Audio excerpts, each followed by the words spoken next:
Alors ces systèmes, ils sont dans l'industrie connectés avec un ensemble des actionneurs et ces actionneurs vont communiquer grâce à différentes interfaces des bus terrain. Donc les plus connus c'est Modbus, Profinet, Profibus et aussi Ethercat. Donc il y aura une interface qui va permettre de connecter les contrôleurs vers les systèmes de gestion.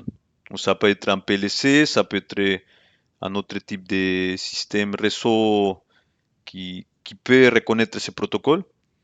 Et dans la partie actionneur, on aura tout ce qui concernera la partie puissance qui va permettre de faire travailler les moteurs selon les consignes qui seront transmises par les systèmes de gestion.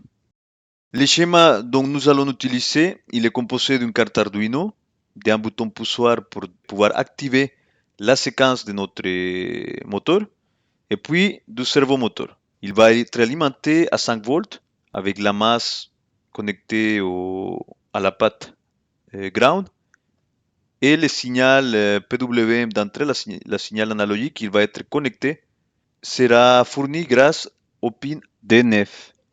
Les branchements dans la platine de prototypage, les voilà. Il est constitué de différents composants, la carte, le servomoteur, les boutons poussoirs et 3 broches de connexion. Donc là, il y a un peu les caractéristiques de ces moteurs. C'est un moteur de faible puissance à courant continu.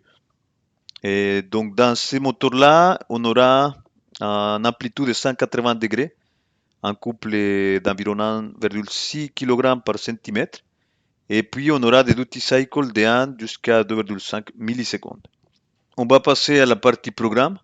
Au niveau du code, notre système va utiliser la librairie servo.h. On va ajouter un délai de 1000 millisecondes entre chaque degré de consigne. Et puis on va ajouter l'instance servomoteur pour pouvoir commander notre système.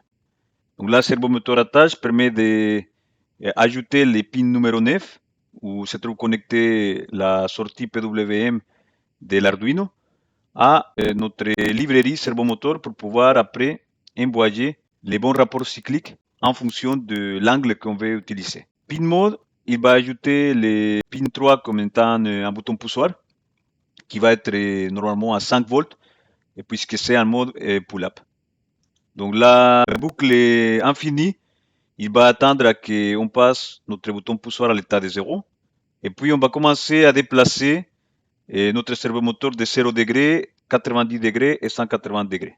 Et puis on revient à la position initiale et pour arrêter automatiquement notre servomoteur.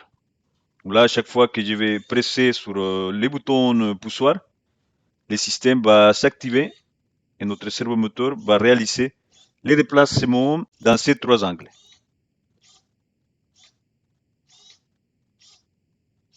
Donc voilà les programmes pour pouvoir commander un servomoteur de faible puissance. Je vous remercie de votre attention et à la prochaine vidéo.